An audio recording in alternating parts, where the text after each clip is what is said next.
नमस्कार, मैं हूं अंकुर। आप देख रहे हैं सत्य हिंदी का न्यूज बुलेटिन। एक नजर डाल लेते हैं अब तक की खबरों पर।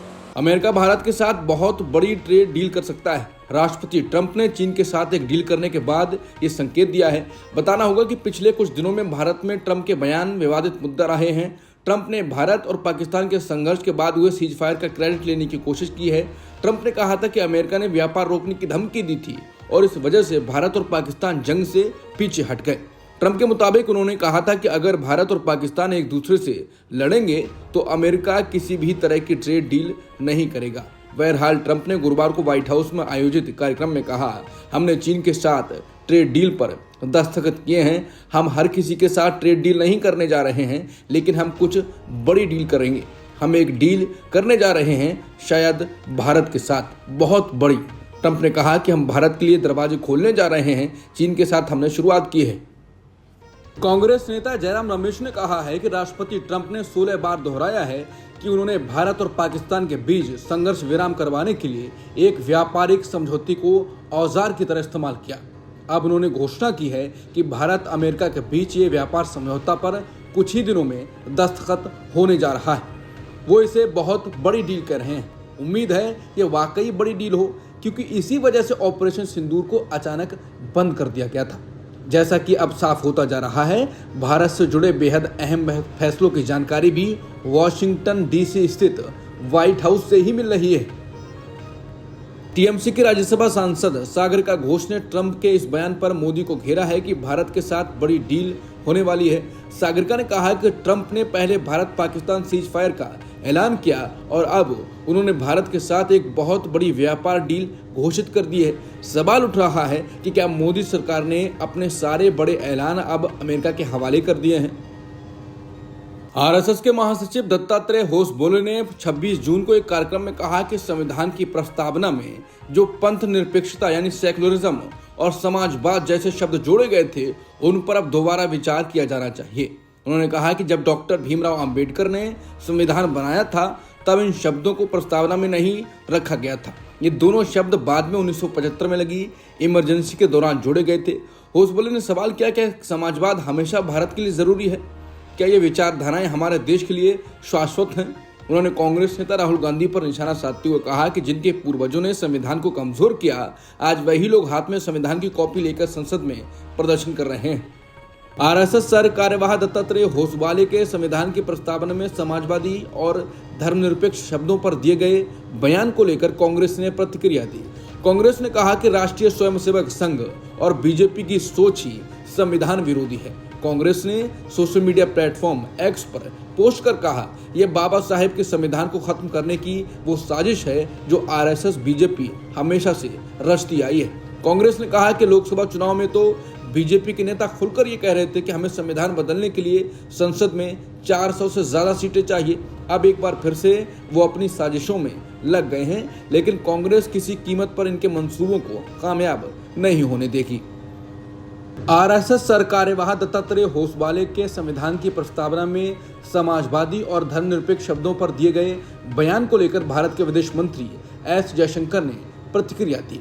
एस जयशंकर ने प्रेस कॉन्फ्रेंस के दौरान दत्तात्रेय होसबोले के बयान पर सवाल किया गया तो उन्होंने कहा, मैं सरकार का मंत्री हूं, तो ऐसे विषय पर मेरा कुछ कमेंट करना उचित नहीं है। कांग्रेस और टीएमसी ने चुनाव आयोग की नई वोटर लिस्ट पर जांच प्रक्रिया पर सवाल उठाए हैं। दरअसल चुनाव आयोग ने 24 जून को बिहार में स्पेशल इंटेंसिव रिवीजन यानी एसआईआर यानी विशेष जांच प्रक्रिया शुरू करने की घोषणा की, जिससे वोटर लिस्ट की गहराई से जांच होगी। लेकिन कांग्रेस पार्टी और पश्चिम बंगाल के मुख्यमंत्री ममता बनर्जी ने इस फैसले का कड़ा विरोध किया है। चुनाव आयोग के मुताबिक 1 जुलाई 1987 से 2 दिसंबर 2004 के बीच पैदा हुए लोगों को वोटर बनने के लिए अपने माता या पिता की जन्म तिथि या जन्म स्थान का प्रमाण देना होगा। 2 दिसंबर 2004 के बाद जन्मे लोगों को माता पिता दोनों के जन्म प्रमाण देने होंगे। 1 जुलाई 1987 से पहले जन्मे लोगों को ऐसे कोई दस्तावेज नहीं देने होंगे। इस पर कांग्रेस ने कहा, यह योजना धोखा देने वाली है और इसके पीछे गलत इरादा हो सकता है। सरकार के लाखों कर्मचारी ये तय करेंगे कि कौन वोट दे सकता है और कौन नहीं। इससे गरीब और सामान्य लोगों को वोटर लिस्ट से बाहर किया जा सकता है। मार्च 2025 में चुनाव आयोग ने आधार से वोटर लिस्ट साफ करने का प्रस्ताव दिया था, जो ज्यादा ठीक तरीका था, लेकिन अब अचानक एसआईआर क्यों लाई गई?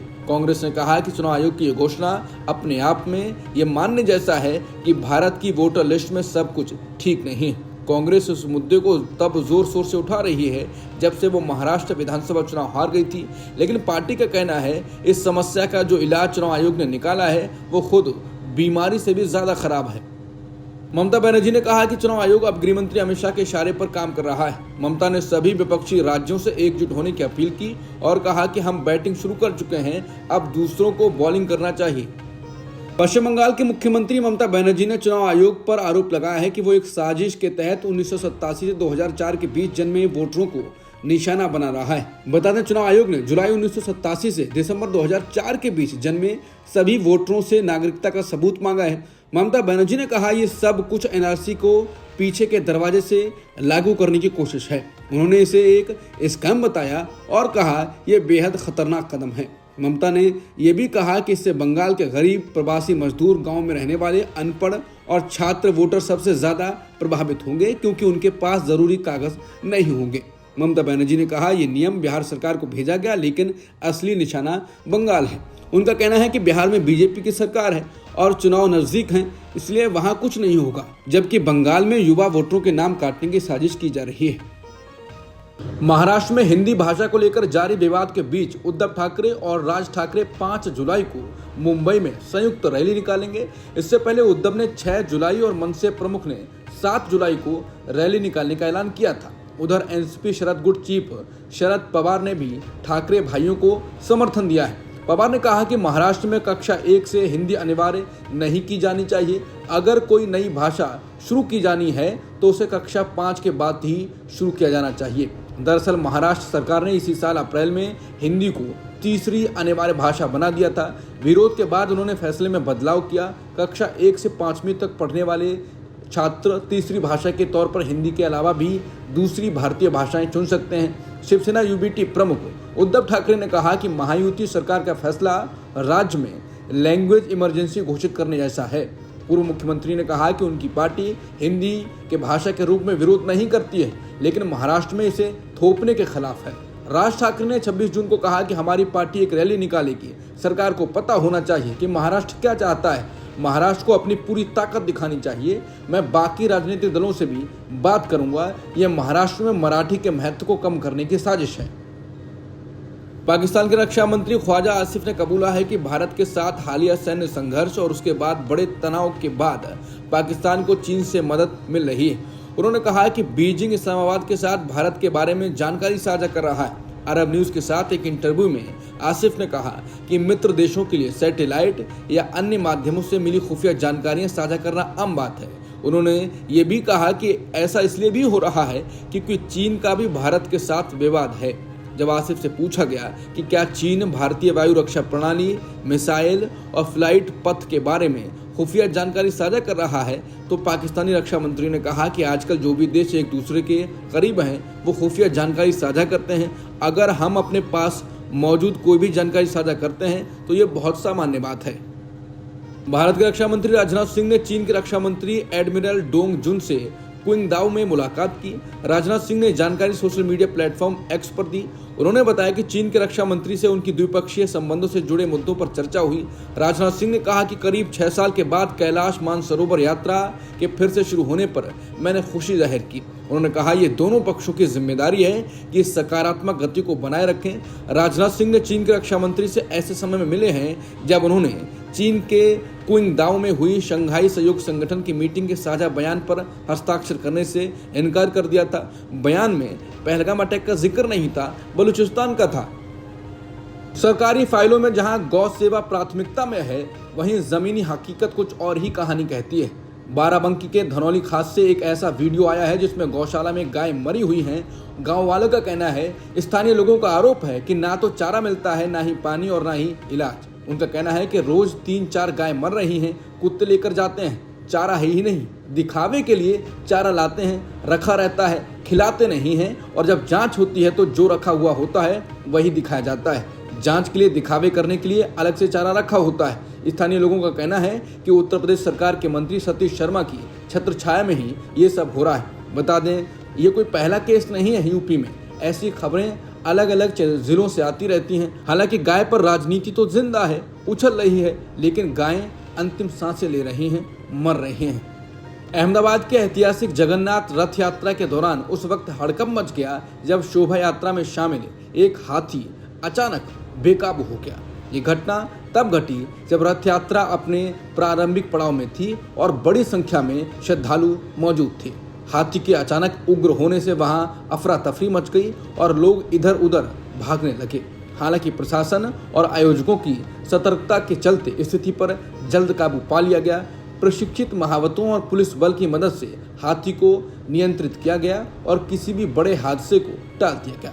इस घटना में कुछ लोगों को मामूली चोटें आई हैं। पूर्व अमेरिकी राष्ट्रपति बराक ओबामा ने देश की मौजूदा राजनीतिक स्थिति पर चिंता जताई और युवाओं से देश को बचाने की अपील की। ओबामा ने ट्रंप सरकार की आलोचना करते हुए कहा कि जो लोग आज अमेरिका की सरकार चला रहे हैं वो लोकतंत्र के बुनियादी सिद्धांतों को कमजोर कर रहे हैं। उन्होंने कहा कि लोकतंत्र में जरूरी है कि सरकार के बाहर और अंदर दोनों जगह से गलत चीजों का विरोध हो, लेकिन अब ऐसा नहीं हो रहा है। ओबामा ने कहा कि व्यापारिक सौदों में डराया जा रहा है, जो केवल आर्थिक नहीं बल्कि नैतिक रूप से भी खतरनाक है। उन्होंने अपने कार्यकाल की तुलना करते हुए कहा कि चीन की बढ़ती ताकत के बावजूद उन्होंने टैरिफ जैसे उपायों का बेजा इस्तेमाल नहीं किया था, क्योंकि यह अमेरिका की प्रतिष्ठा को ठेस पहुंचाता है। उन्होंने ट्रेड वॉर को गलत बताते हुए कहा कि इससे देश की गरिमा खतरे में है।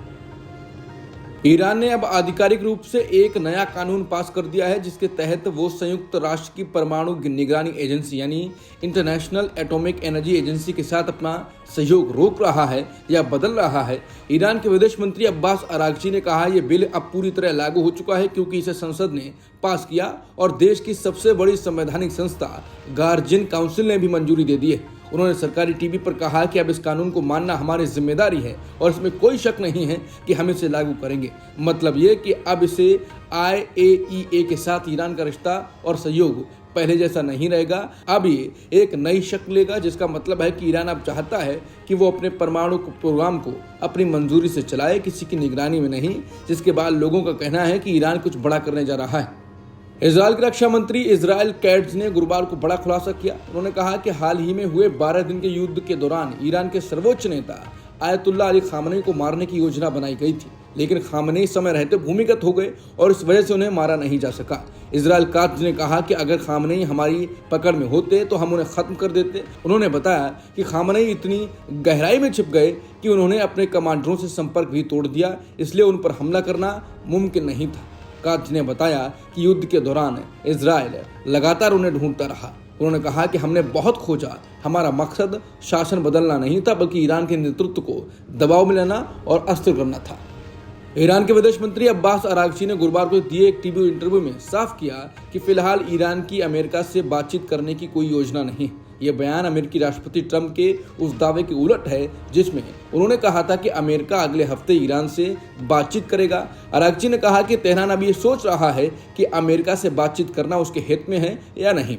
उन्होंने बताया कि पहले भी 5 बार दोनों देशों के बीच बातचीत हुई थी, लेकिन हर बातचीत में उस समय टूट गई जब अमेरिका और इजराइल ने ईरान के परमाणु ठिकानों पर हमला किया। अरागची ने बताया कि परमाणु ठिकानों को काफी नुकसान पहुंचा है और अब ईरान के विशेषज्ञ इस नई स्थिति का विश्लेषण कर रहे हैं। उन्हीं आंकड़ों के आधार पर यह तय किया जाएगा कि ईरान आगे क्या कूटनीतिक कदम उठाएगा। अब तक की खबरों में इतना ही। बाकी खबरों के लिए बने रहिए सत्य हिंदी के साथ।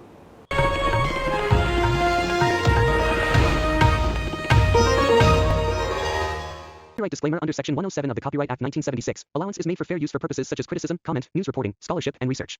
Fair use is a use permitted by copyright statute that might otherwise be infringing.